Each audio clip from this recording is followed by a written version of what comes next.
What's up, everybody? We are back for another waiver wire video. Hopefully you guys survived that ridiculous week 8 schedule because of the NBA Cup. I know people were getting bent over left, right, and center. Things look like they're starting to get back on track for week 9 though, so it's time to regroup, reset, and get back into it. We have a stacked list of players to go over with a few guys who might actually have legit season-long value that you just simply can't afford to let sit on your waiver wires any longer, some high-end streamers for the week, and of course, everyone's favorite, the recap, where I get Bailey potentially mash my balls or I'll torpedo some beers. Truly peak content. And if you're new here, I'm Chris, a recent D-League co-ed rec basketball league champion and aspiring overseas mini hooper, meaning yes, I have more than enough qualifications to absolutely fuck over your fantasy team, but not actually though.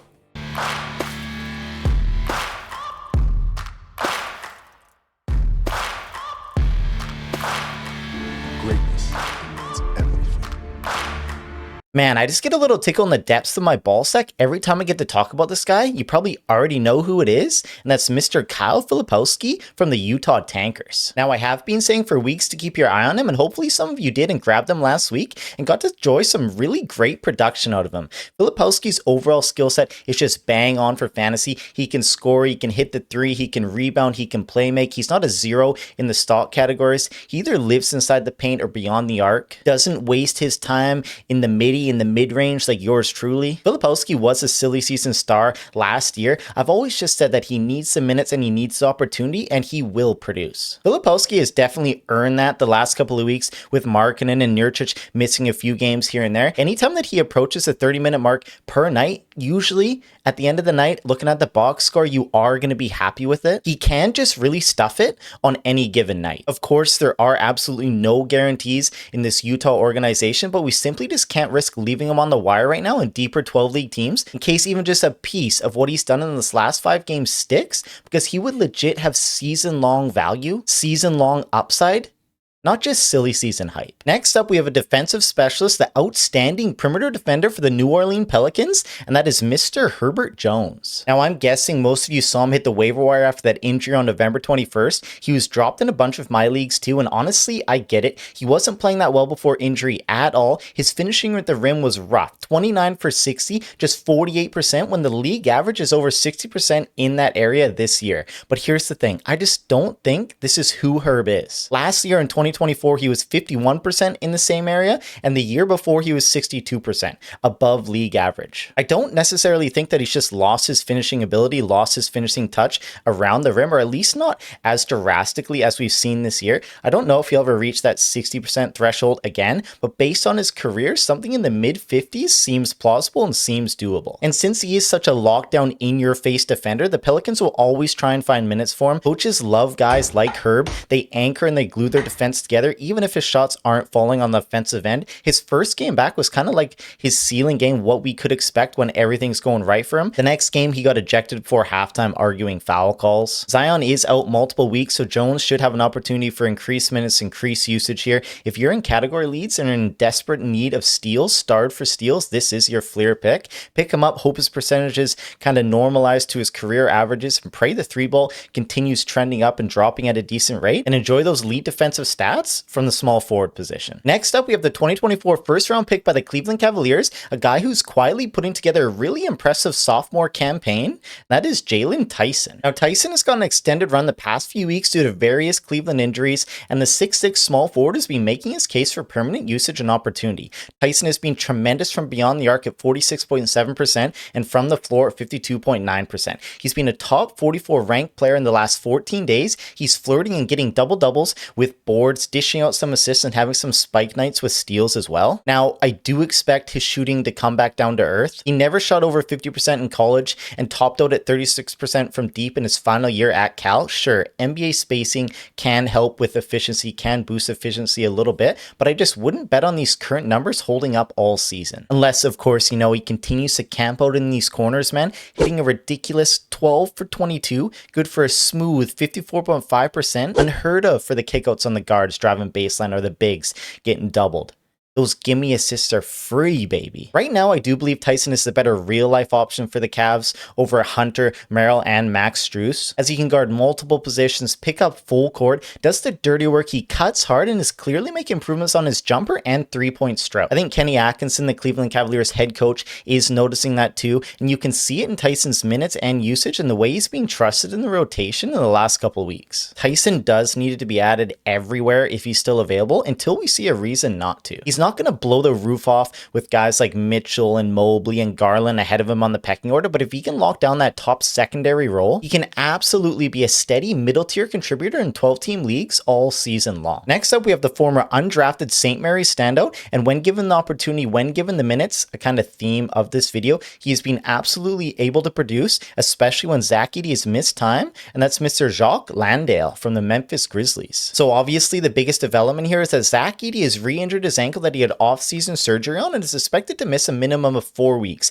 which is very concerning for the fucking unit that Canadian boy is. Landale should slide back into a role of upwards 25 minutes per night. Now look, he's not the best traditional big man for traditional big man stats. He can rebound, but he's not active on the defensive end, really not helping the white boys can't jump case over here. He'll hit the occasional three, scoring double digits at an efficient clip, and can be pretty brutal from the free throw line. So yeah, I know I just didn't paint the prettiest picture there for Mr. Jacques Landale. Probably sounded something like my 3-year-old could paint, but when a center gets moved into a starting role like Landale has, and he has it in his ball sack to produce a 15-8, 2-2 line, while over 50% from the floor, we take notice and we add him, regardless of what else he does or doesn't do. Minutes are king, opportunity is king, and Landale's about to have both. And next up, we have the lottery pick from the 2023 NBA Draft 6 overall, and every time I think of this guy, I just think of that legendary jersey swap with Grady Dick from the Toronto Raptors. Some of you probably already know who I'm about to say, who I'm about to talk about, and that's Anthony Black from the Orlando Magic. So Anthony Black is set to get an increased run here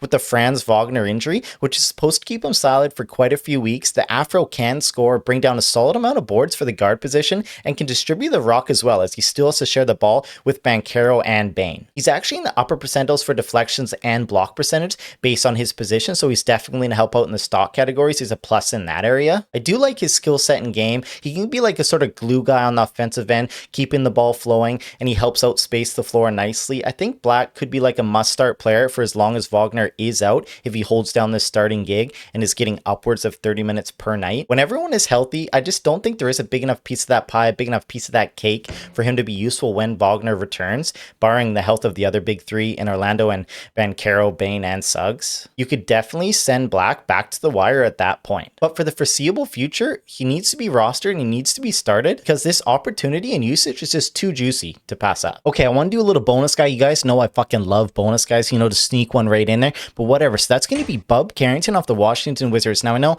I talked about him as a sleeper in the pre-draft process, how he finished the year last year. He was really dominant. He had great points, great rebounds, great assists, steals. When he got full run, when they kind of let him just take the reins over the offense to close out the year last year, I thought maybe he'd get a bit more juice heading into this year. It hasn't really happened to begin the year this yet. There's still a ton of vets that are getting a ton of minutes over him. He's not really getting a ton of shots up, and he's just not really stuffing the stat sheet enough to be useful for us in 12-team leagues right now, or at least so far this year. But man, tonight, when those guys were out, it kind of reminded me exactly why I loved him at the end of last year. He got 41 minutes. He had a career high, or not a career high, season high, 27 points. He rebounded, passed, steal, you name it. He looked great out there. And it just gave me a reminder, gave us a sneak peek of what we maybe could expect in the second half of the year if the Wizards move off CJ, Middleton, they get rid of some of these vets and they give the reins back to Bubba and let him go to work again. Definitely someone to keep your eye on as we get closer to the trade deadline and see what the Wizards do,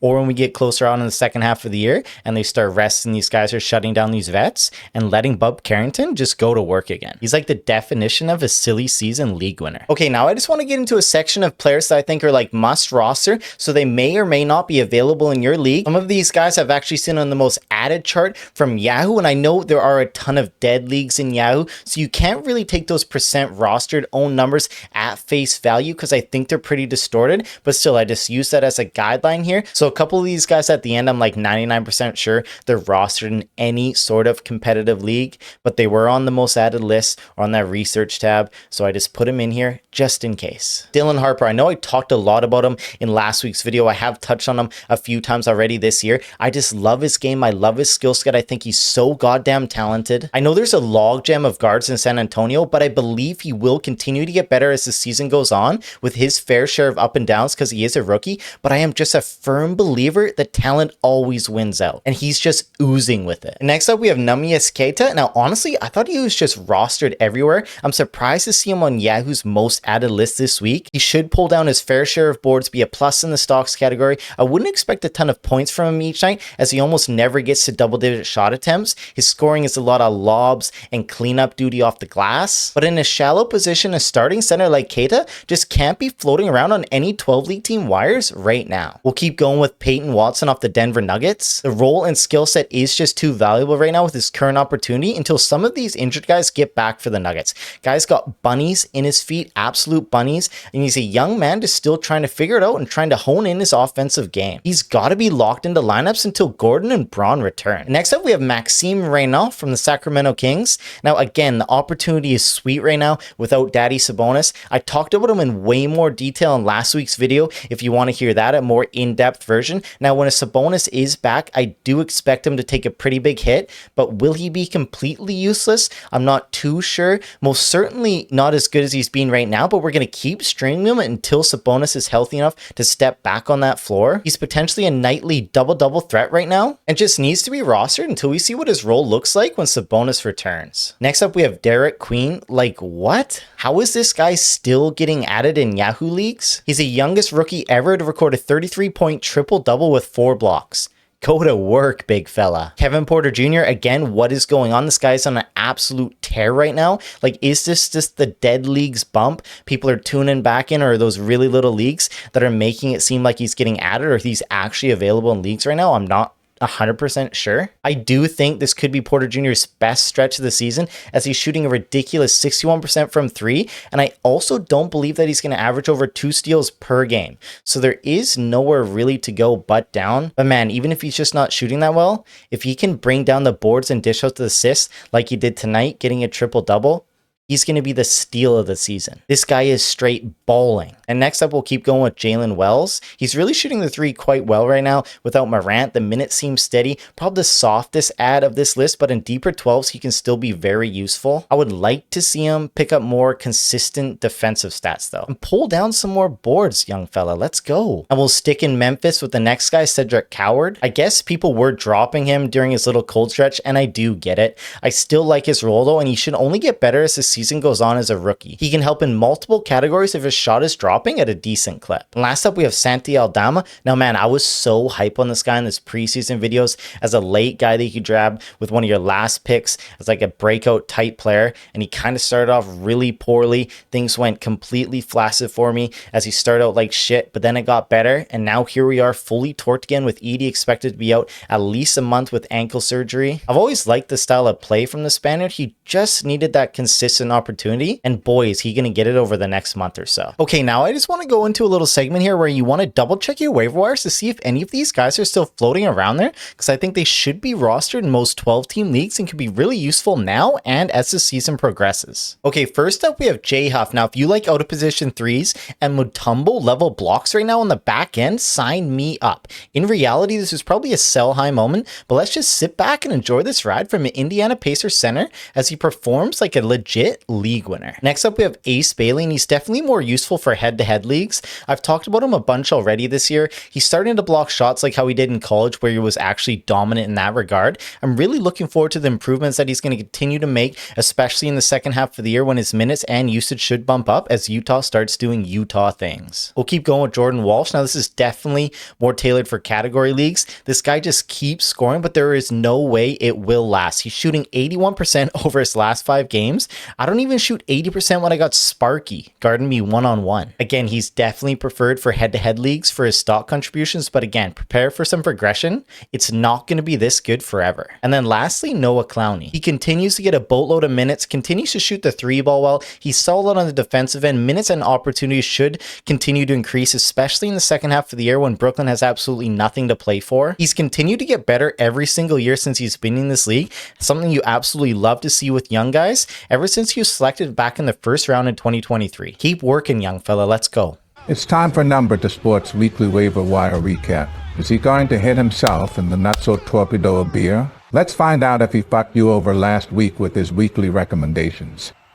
All right, Morgan Freeman got us hyped up. Let's recap my waiver wire video from last week. Let's see how these boys did, see if there's a punishment or not. So first up, we had Sadiq Bey. Now, honestly, he'd been playing really well. I had been behind the 8 ball on continually recommending him. I don't believe in his real life value as a basketball player, but that doesn't matter for fantasy. The first 2 games, he was great. 17.6 rebounds, 2 assists, 7-11 from the field. Yeah, hell yeah, nice gas station. Next game, 15 points, 8 rebounds, 5 assists, 1 3. Shot a little worse from the floor, 5 of 14, but he had been shooting really well. He was perfect from the charity stripe. Again, he's just getting so many minutes, so much usage, especially with Zion out. He's going to continue to eat, I think, and he's just got to be a must roster locked into everyone's lineup until otherwise. Okay, next up we had Ryan Nembhard, who seemed to be thrusted in that starting role as a point guard for the Dallas Mavericks. It's kind of like the last man up after the Brandon Williams experiment seemed to totally deflate and kind of just go off the rails here. We got 2 games out of him. In the first game, he only had 23 minutes, but he shot 5 of 7 from the floor for 71% from the field. He had 1 3, 11 rebounds, 11 points, 1 rebound, 7 assists, and a swipe. So pretty solid line, okay-ish line. Not like he'd been doing in the prior, but that was all right. And then if we look at tonight, I haven't looked into this at all. I don't really know what happened in the game, but only had 20 minutes, went 0 from 4 from the floor. So only 4 shots, not a good thing. 0 points, 2 rebounds, and 5 assists. So I'm not sure what happened. Definitely want to see if he was in foul trouble or if he just got completely kicked out of the rotation there. Maybe Brandon Williams was popping off. But again, the things could be fluid with this team, with Jason Kidd's rotation in Dallas. And if he seems to get out of the rotation and going back to a bench role, don't feel forced to hold on to him. They seemingly go back to Williams or D'Lo and move on. Again, like I said in the recommendation last week, we just needed to add him in case this starting role stuck, because you can't just let a starting point guard for the Dallas Mavericks just be floating around on the waiver wire. We saw what he can do when he was getting the minutes, when he was getting that role. And you can see how valuable it was. Next up, we had the young fellow, the young stud, Dylan Harper. Now, his first game was great. He went 10 or 16 from the floor in only 26 minutes for 22 points, 3 rebounds, and 6 assists. Next game, again, he shot 50% from the floor in 20 minutes only. Got up 12 shots, though, for 13 points, 3 rebounds, 3 assists, 1 steal. Again, I talked about it so much. I love his skill set. I love his game. If he can just carve out a decent enough secondary role in that offense, I think he'll be useful all year. I think he's only going to get better as the season progresses. I think he has the potential to potentially leapfrog someone in that pecking order.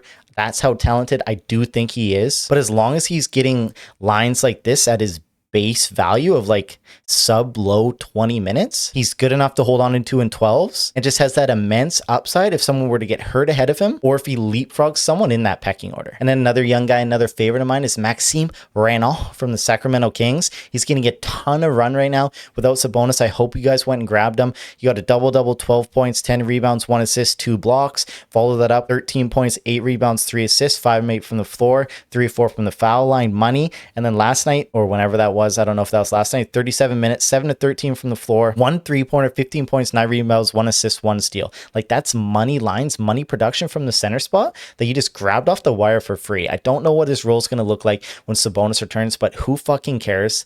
Let's cross that bridge when it happens. He's too good right now to be on your wires. You need to pick him up and just see what the Kings are going to do going forward. If he goes back to sub 20 minutes, 15 minutes per night, just kick him to the curb, grab someone else off the wire, and whatever. Hopefully helped you win a few weeks in the meantime. Sticking in Sacramento with the other Sacramento guy, though, man, I gave him the number 2 sports jinx. Malik Monk had his probably 2 worst games of the year. 1 for 7, 3 points, 0 rebounds, 4 assists.